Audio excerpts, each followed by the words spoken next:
Hello everyone, right now I'm going to be showing you something incredibly cool. You're going to get a new and nifty PSP update in a very special way. Right now I'm going to load Darius Burst, which is actually, and ironically, the very first game that I ever showed on the Mini for the first PSP core.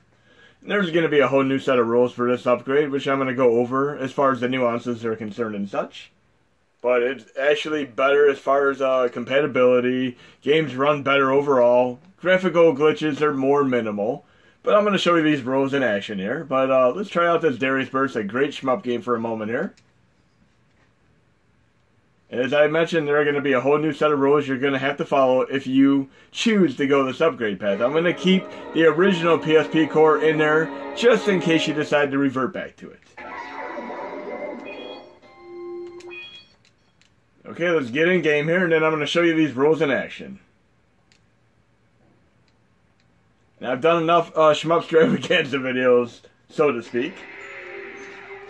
Okay, rule number one. If you go into quick menu, core options, you're going to want to make sure auto frame skip is off and frame skip is set to 0. These should be the default settings.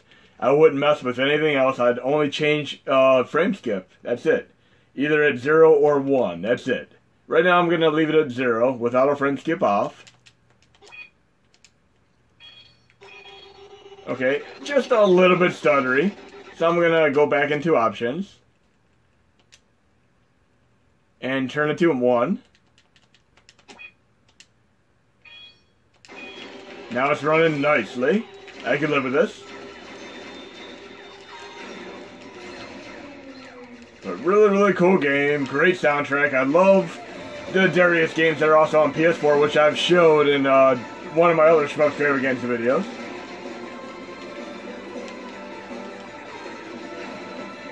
Really feels like I'm watching an anime now, like Sword Art Online or such, or this type of music that's playing in the background.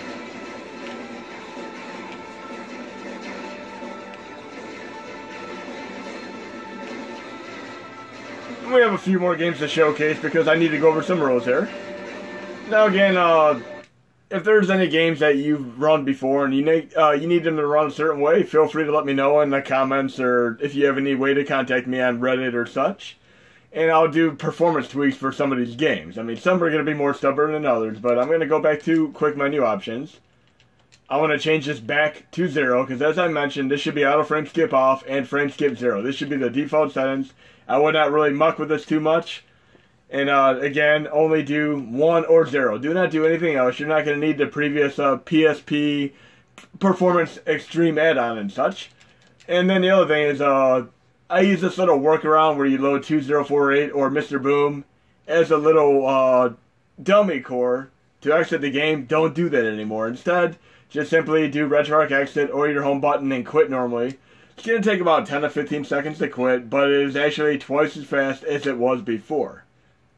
And the reason for this is the PSP core as a whole uses 256 megabytes plus memory. So as a result, it taxes itself CPU and GPU wise at times, and the best thing to do with this update here is obviously to just quit your game and be patient and wait 10 to 15 seconds. It's going to avoid any issues.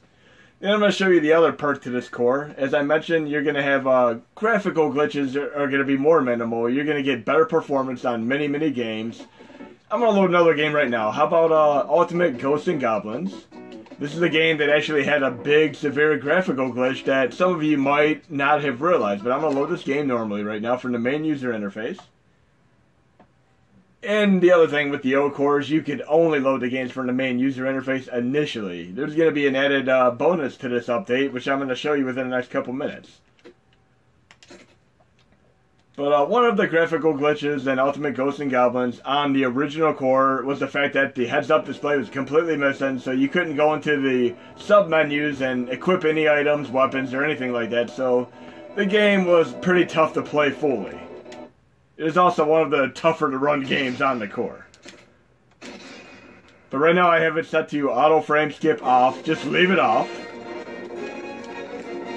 And I'll show you the options again. The other thing I'd like to mention from the previous core, if you ever went into the core options like this, and you started changing anything, and you tried resuming the game, it would freeze the game up instantly on many games. That doesn't happen anymore. You could actually, it's just 0 to 1 with no problem now because the memory is free and clearer than it ever has been before. But I'm going to resume here, and let's see how this game plays. It starts out normal and everything, but this is a tough game. It's not going to run on 0. Just watch. Too slow right now. But notice at the bottom here I have how many lives, my weapon, the magic ability, and magic charge meter and all that. That wasn't in the original core whatsoever. I'm going to go into options here. And I'm going to toggle it to 1. Do not even attempt to go past 1. Just keep it to 1 or 0 only. That's exactly how it's going to work with this core. I'm going to resume at 1 now.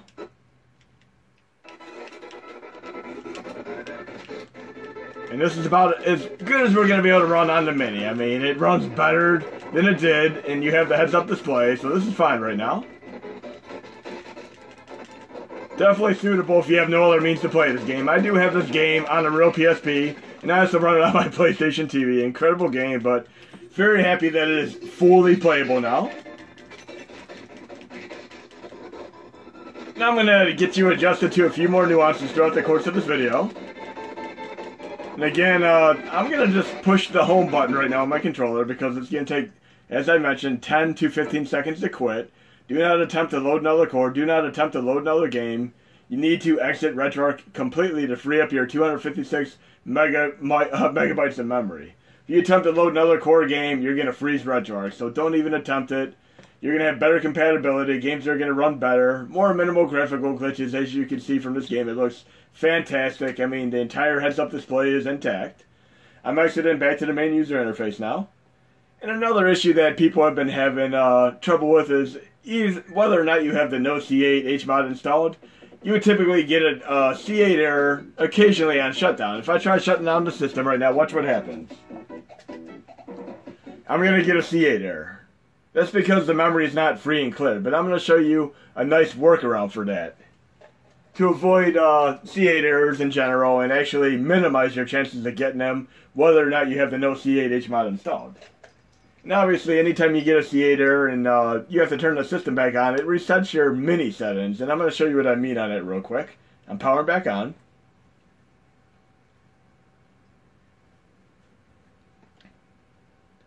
Okay. I'm going to go right up to settings. I always keep gameplay and classic demo off. Sometimes when it resets your settings from a C8 error, these might be toggled back on. So just remember that if you like to keep them disabled. But I'm going to go do something else that that has not been previously able to be done. I'm going to go to RetroArch right now for the main user interface. And here's the very, very nice thing that many people, especially those who use the dummy folder, are going to fully appreciate. I'm going to go to low core. I'm going to go to Sony PlayStation Portable. And the core is actually going to load. It never loaded before. And I can actually load a game directly from the core. From RetroArch in the dummy folder method. This is pretty awesome. Dummy, PSP. Let's see what game we have here. Now I've tested a few hundred games, and it is in every way and conceivable shape, form whatsoever better than the previous core. Just has a little bit of adjustment as far as the nuances are concerned. And there's going to be another really nifty thing I'm going to show you today as well, but we're going to get one thing at a time here. We're going to load Burnout Legends, another game that had issues. I consider this and Ultimate Ghosts and Goblins two games that definitely were tough to run. And again, do not attempt to load more than one game at a time. Just load one game and go with the flow. And then exit RetroArch with the home button or the shortcut or RetroArch exit. But I'm loading Burnout right now, and I should be at frame skip off and 0 right now. I'm going to get in game here. And what happens if you try to turn auto frame skip on, your game might start flickering with a black screen. That's going to be an issue. That's why you want to keep it off.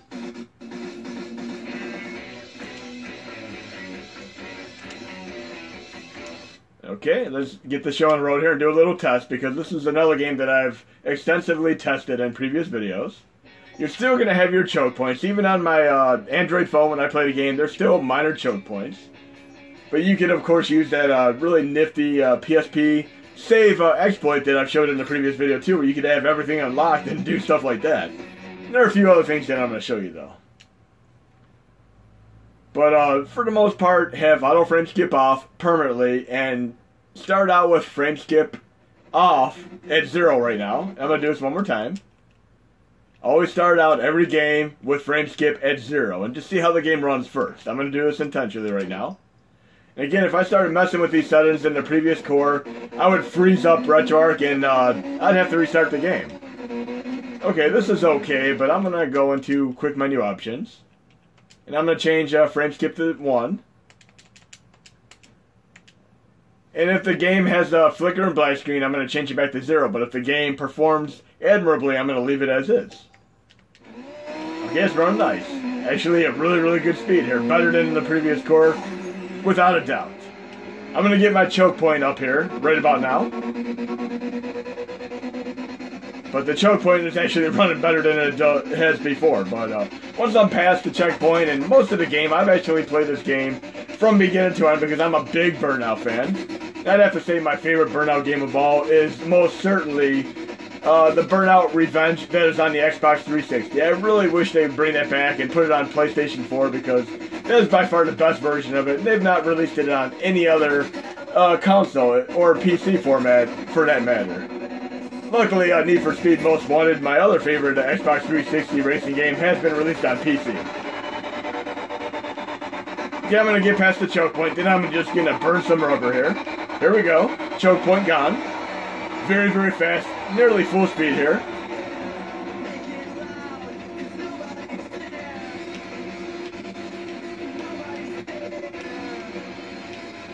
Very, very cool. Definitely much more playable than it has been in previous releases.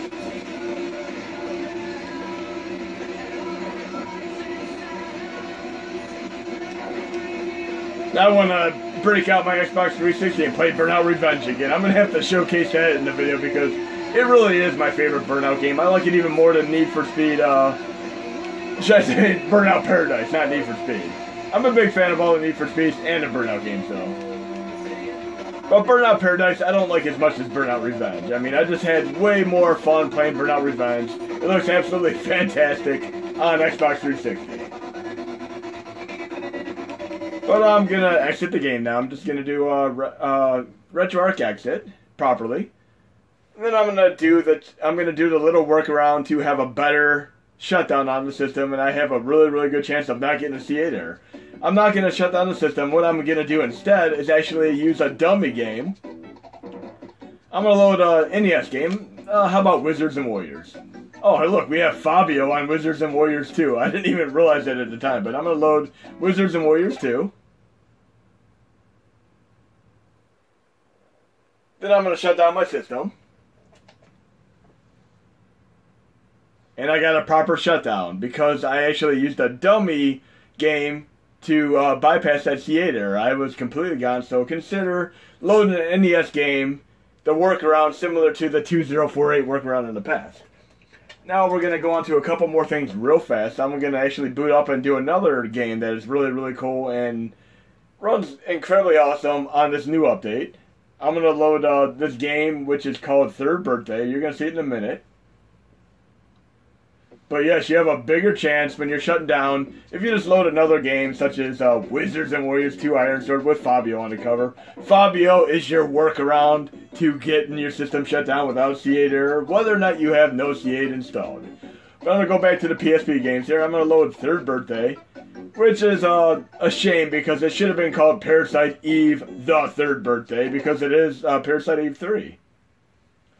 But I'm going to load this game with the default settings where I have frame skip at 0 and the game running with auto frame skip off. Again, don't even attempt to turn auto frame skip on. If there are any games that you're having trouble with, I'll try to performance tweak them and make them default to them when you install the core and RetroArch and such. But I'm going to get in game here. I'm going to make sure I have it set to 0. Again, always make sure it's off for auto frame skip and 0 just to be safe. I'm going to get in game here. Very, very cool game. And I'm going to show you another nuance you have to adjust to as far as PSP games, because some of you may not have owned an original PSP and might not be aware of this, but I'm going to show you right now once I'm in game. Now, I did do this game in my Horse Extravaganza video, and I'm going to have to play hard mode. I always go for the hardest difficulty in pretty much every game. It's a given. Look, I can actually skip the cutscenes. There's a little bit of sound stutter, and I'm having trouble moving around right now. I cannot move around properly. I'm going to show you why. I'm going to go into quick menu controls. The PSP, the original PSP, didn't have the proper analog, so turn it to none. You're going to find games where you try playing around with stuff, and you're going to be opening up sub-menus, items, and whatnot, but if you turn analog to none, you're going to be able to play the game properly. And since I have a little bit of sound stutter, let's get in here.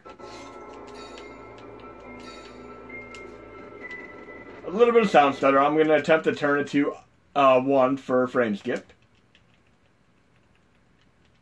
And see how it fares. Okay, it's running real nice and admirably here. So I'm going to stick with it. Very, very cool. Can you hear me? You're in the past. The overdrive device sent your conscience there. Beautiful game, and it actually runs better than the PlayStation 1 versions of Parasite 1 and 2, should I say Parasite Eve 1 and 2, on the Mini. And the reason those games crash is due to dynamic recompiler. This also affects Nintendo 64 and of course this core, as well as a few other cores, such as Sega Saturn and such. Sega Saturn doesn't run fast because it doesn't have appropriate dynamic recompiler capability, but hopefully in the near future it will. The troops involved in sacrifice incident were annihilated. It's been reported that they ran into... Let's trigger a couple enemies here. Reapers. I can tell you one thing. Reapers? Aren't Reapers in the show Firefly? Come on now. Seems to be a generic enemy name, and many, many things, from Parasite Eve to, of course, Firefly. I always loved in Big Bang Theory how Sheldon had a little bit of a hoopla about them canceling Firefly. They really do need to bring that back, but at least they had the Serenity movie, which is incredibly awesome. I actually watched the entire Serenity movie, and then I watched the entire Firefly series after the fact.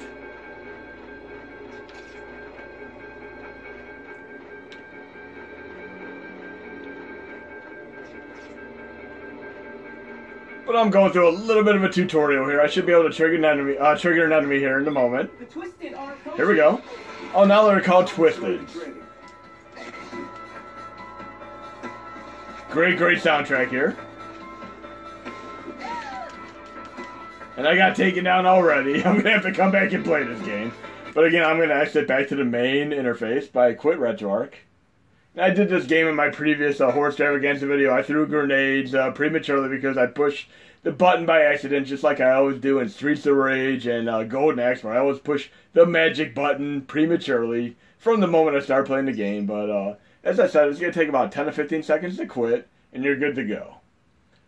And we'll do one more test game, then I'm going to show you this other nifty addition that you're going to be able to do with the PSP Core Update. But again, just be patient. Like in my original Dreamcast performance videos, you could go make a quick sandwich, take a quick bathroom break, or go grab a beer from the fridge. But just quit the game. It takes 10 to 15 seconds to quit. Oh look, we got Castlevania Dracula X Chronicles. Maybe we'll try that for a moment. We'll let that be the final game we test here. I'm definitely going to have to do more Castlevania games in my Horror Extravaganza videos, because, I mean, Castlevania is canon as far as awesomeness. I'm going to make sure I have it set to 0 here to start with. If you ever start a game and it's completely black screen, just go in and make sure auto frame skip is off and frame skip is at 0. Then you should be able to see the screen again. Because some games will have an entire black screen or flicker in black screen if you do not do it properly. But I'm going to resume here. We're going to start this game, and I consider it's probably the best Castlevania game in all of existence, because not only does it have the original... well, it has a nice reboot of Rondo of Blood, but it also has the original TurboGrafx CD version as an unlockable. And of course it has Symphony of the Night, complete with some Sega Saturn levels mixed in. So yes, this is an awesome penultimate Castlevania game. I mean, it would be great if they did something where they had the gist of Castlevania 1, 2, and 3, 4, and other games like a Mega Man Legacy Collection. They really do need to do a Legacy Collection for this as well. But I can actually play this with the default settings and it plays pretty awesome.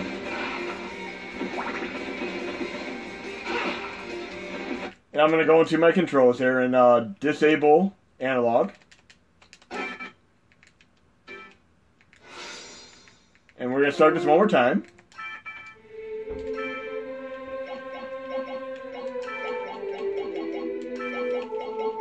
What game has bad music for Castlevania? I think each and every game has tremendously awesome music. And it even has a boss rush mode, which is really cool. But yes, very, very nifty upgrade. I still love him playing my original TurboGrafx CD version of this, but this is still incredibly awesome.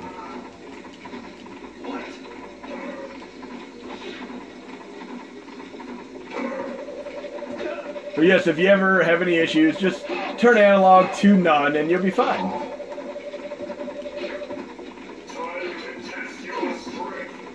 But look how incredibly awesome this is running right now. I don't have to do any crazy adjustments. It's running from the get-go with default settings and RetroArch Extreme, of course.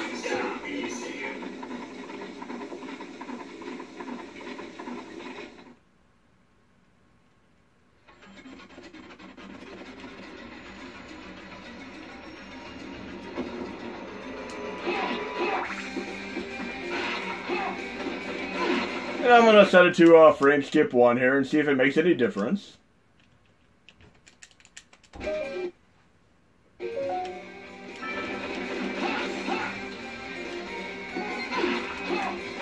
So yes, if you have minor sound stutter, you could set it to frame skip 1 and you should be good to go on a majority of games. But again, if you get a black screen, change it back to 0.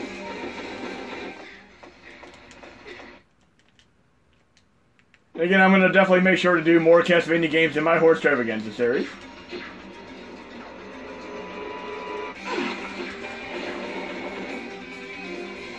Yes, you can do the exploit with the save thing, like I mentioned, to unlock Symphony of the Night, as well as the original TurboGrafx CD version of Rondo of Blood, which is incredibly awesome, but they're not that hard to unlock. You can actually unlock them in the lower chambers of the second stage.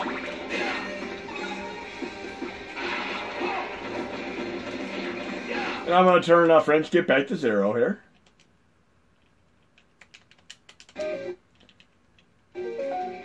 Look, I could even quick save if I'd like to. Really cool. But yes, I'm actually at 0 and it's running quite nicely. Because I don't really need to put it on 1 at all.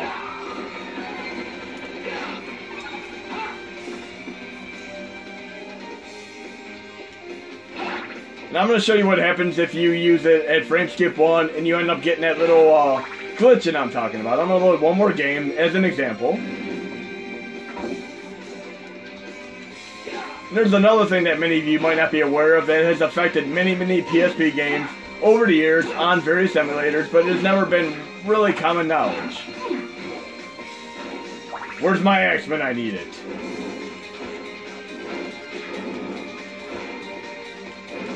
We'll take out this little mini boss here.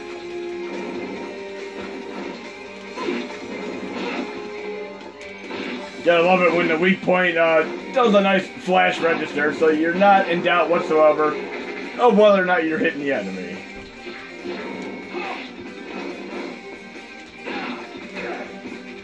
But very, very cool being able to play this on a mini at near full perfection right now.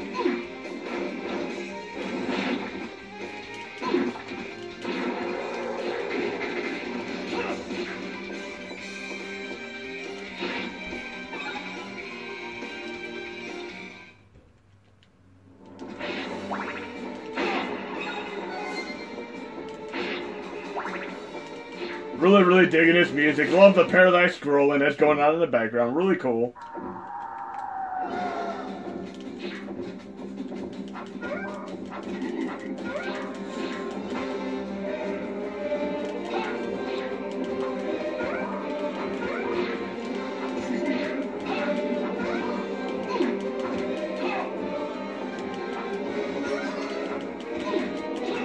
we'll take out this boss before we move to our last test example. But you're going to have another new and nifty HMod to go along with this core update, which you're going to very much appreciate because it's actually going to help out with 50 plus games as a whole. I'm going to do a little bit of a quick save here so I can come back to the game. Then I'm going to exit normally here. I'm going to use my home button. I can do RetroArch exit as well, but again it's going to take about 10 to 15 seconds to quit here. But one of the big prominent issues that people have had, and they've not even realized this, I mean you have to really be told about this, but some games do not display fonts properly, and the reason for this is that we cannot legally distribute the original fonts that came with the PSP portable system. But you're going to be able to do this with an HMod that I include in the core set update. You're going to be able to actually change out your fonts for many, many different games and actually run some really cool stuff. But we're going to let this game, Power Stone Collection, be our final test example here, because I'm going to show you what happens if you have frame skip set to the wrong thing, and you're going to get a little bit of graphical glitch in here. And I'm definitely going to make sure I come back and play some more of the Mega Man games, because both Mega Man Powered Up and Maverick Hunter X play phenomenally well on the update. Two of the premier games that I'd recommend playing along with this great Castlevania Dracula X Chronicles for sure. Now right now everything looks fine and dandy, but I'm going to go into quick menu options here and watch what happens. When I change frame skip to 1, it's going to start flickering. That is actually what's going to happen if it's set on the game that shouldn't have it, but just watch what happens. So we're going to get flickering. See the flickering there? And you're going to get more when I'm doing the load screen here. And this is a great, great game that was on the original Dreamcast.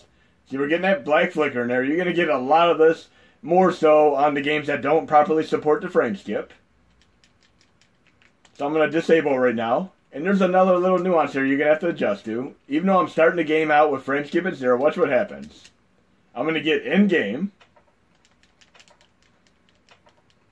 So even though I didn't really want to use frame skip at 1 for the initial load up getting into the game, watch what happens here.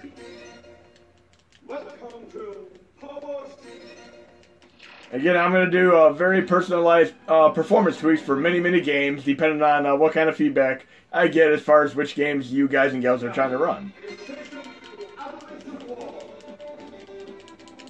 So I'm going to get in game here.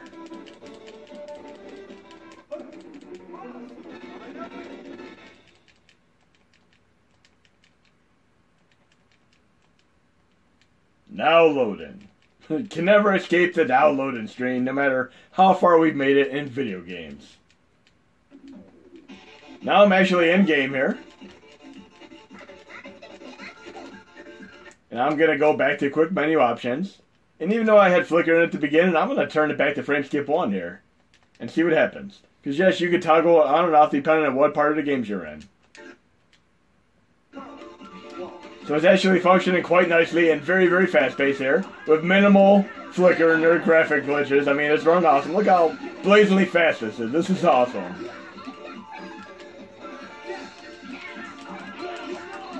Very, very cool game, without a doubt. Way, way faster than it was on the previous core set. And I definitely need to practice because I'm more a Tekken and Soul Calibur enthusiast than a Power Stone enthusiast. But again, I'm going to shut down here. And I'm going to show you one of the games that actually has issues due to the fonts because they cannot use the legally included fonts with the system. I'm going to move over to the PC right now.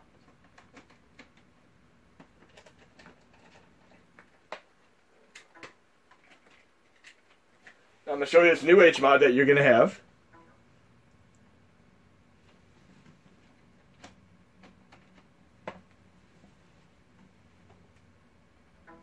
Okay, we're going to go to the core set update. You're going to look right here. It's going to be a thing called PPSSPP Custom Fonts. You're going to go in there. You're going to go into the root of the thing. All the way into the root, way root, as far as you can go down. And these are going to be the default font folder that you're going to work with. So what you're going to do here is, I'm going to go to Modules, Install Extra Modules.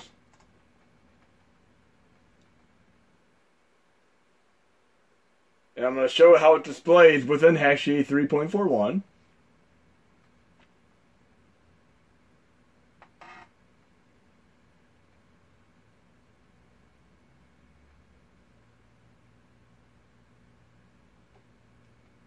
Okay.